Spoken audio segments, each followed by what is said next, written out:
Hi there my fellow gamers and welcome back to the channel. This one right here in front of me is the Asus ROG Zephyrus Duo 16.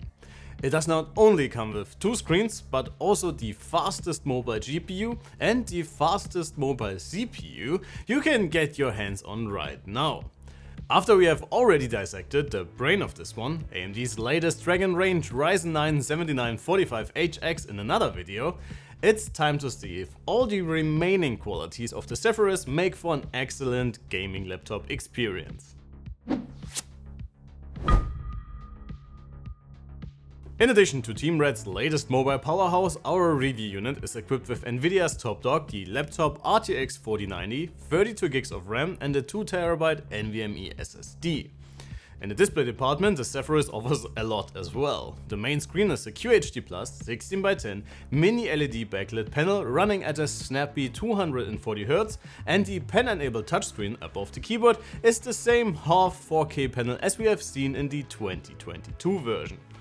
Regarding the chassis design, there is not that much to talk about compared to last year's model, but that isn't necessarily a bad thing. The overall construction is still excellent and strikes a careful balance between subtle with some gamery tidbits like the ROG logo on the lid and the transparent gap between the keyboard and the second screen. While the Duo is still relatively compact, it is one of the thicker and heavier 16-inch gaming and productivity focused machines we tested lately. In terms of connectivity, the dual screen Zephyrus is a bit of a mixed bag. While the overall port selection is alright, placement can be a bit problematic. And since the majority of connectors is placed on the left front, it does not make for the cleanest of all laptop setups. Here you got access to the power connector, a USB-A 3.2 Gen 2, a USB-C of the same standard, a microSD card reader with excellent transfer rates and the audio combo port. On the right, Asus added a second USB-C 3.2 Gen 2 and the remaining ports are located in the back, with an additional USB-A 3.2 Gen 2, HDMI 2.1 and 2.5 Gigabit Ethernet.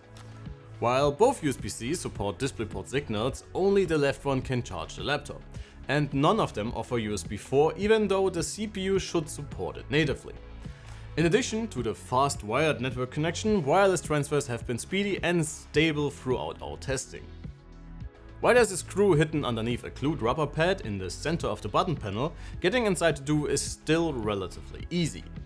As far as maintenance or user repairability goes, you will have access to a pair of M.2 and SODIMM slots, and the Wi-Fi card can be swapped as well once you remove the primary NVMe SSD.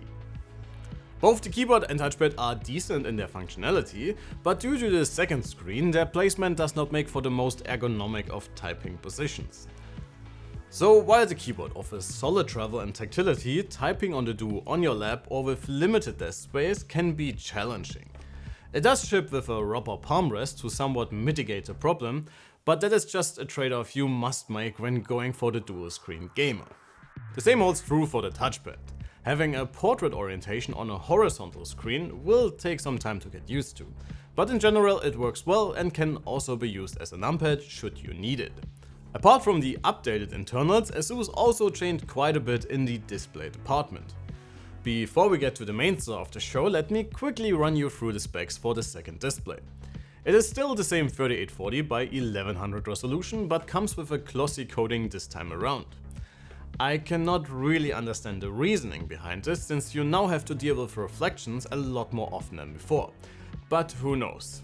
Touch and pen inputs work flawlessly. If you can use it, the second panel can easily boost your productivity.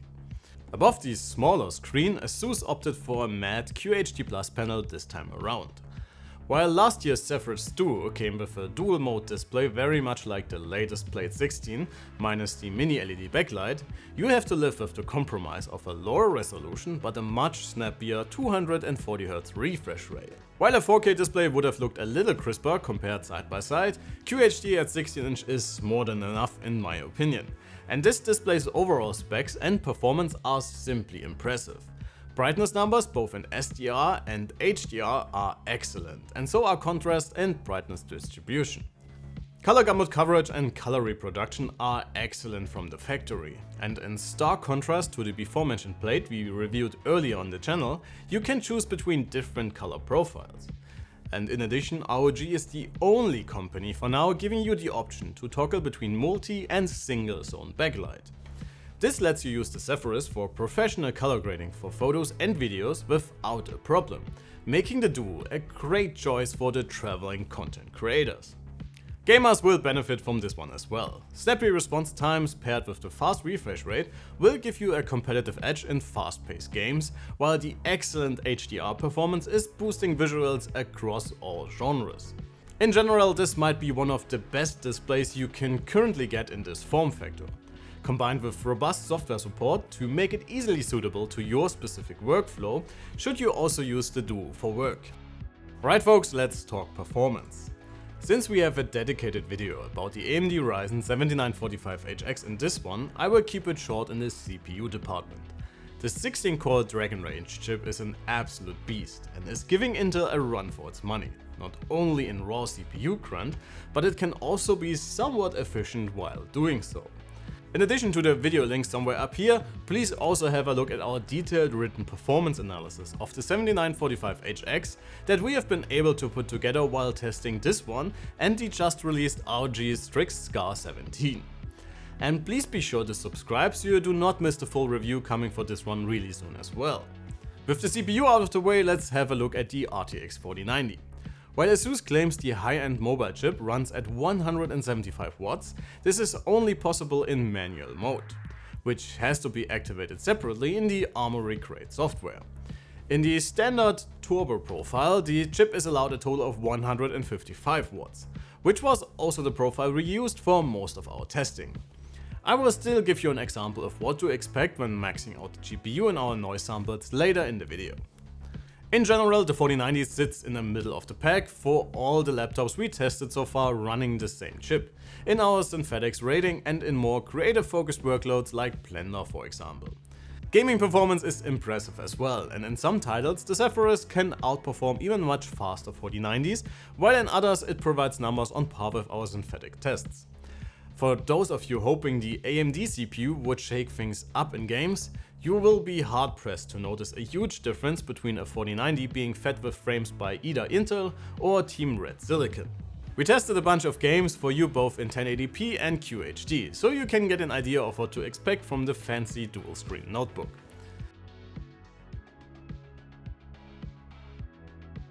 Fan noise is not really the strong suit of the AMD equipped powerhouse. The Zephyrus is almost always audible, with the fan spinning at a steady RPM, even in light load scenarios. This is relatively well controlled by the different performance profiles, so changing those depending on what you are doing will quickly become second nature. We took some noise samples for you under different loads, and as always for all detailed measurements head on over to our written review.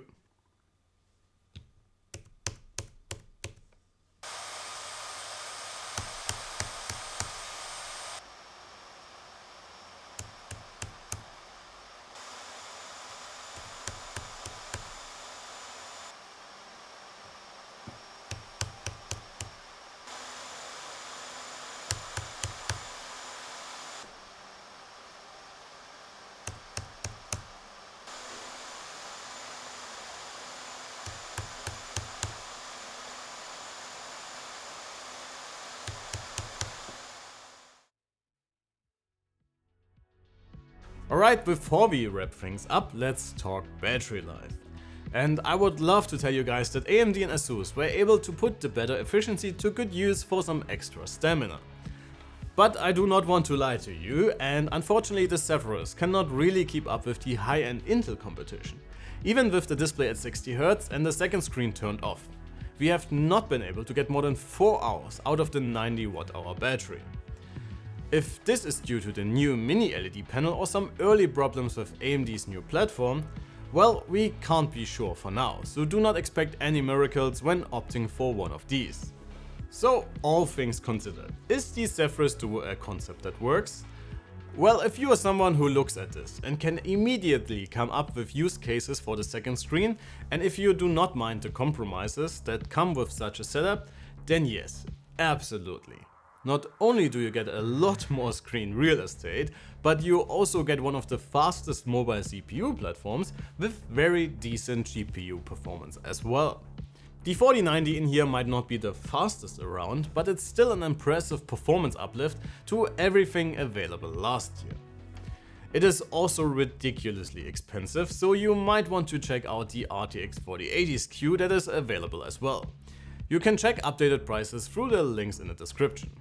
For everyone hoping that AMD would have been able to take the performance crown from Intel and provide longer runtimes for high-end performance notebooks, you might be left disappointed. Still, maybe things will improve in the future with more mature drivers or firmware upgrades. But even apart from that, AMD did pull a big W on Intel with their latest silicon and offers a very valid alternative in the world of mobile computing. At least in theory. As it has been with Team Red's mobile chips in the past, availability might not give you the option to choose your desired CPU platform. And manufacturers seem unwilling to commit to the platform for a lot of their high-end devices. I guess we must wait and see how things will play out in the next few months. Until then, please let me know what you think about the Zephyrus Duo 16, and if you had the chance to choose freely between Intel or AMD, what would be your choice right now? Sound off in the comments below. That would be it for today. Thanks a ton for watching. Please help us out by liking the video and subscribing to the channel. It means a lot to us. My name is Alex, you have been fantastic, and I cannot wait to see you all in the next one.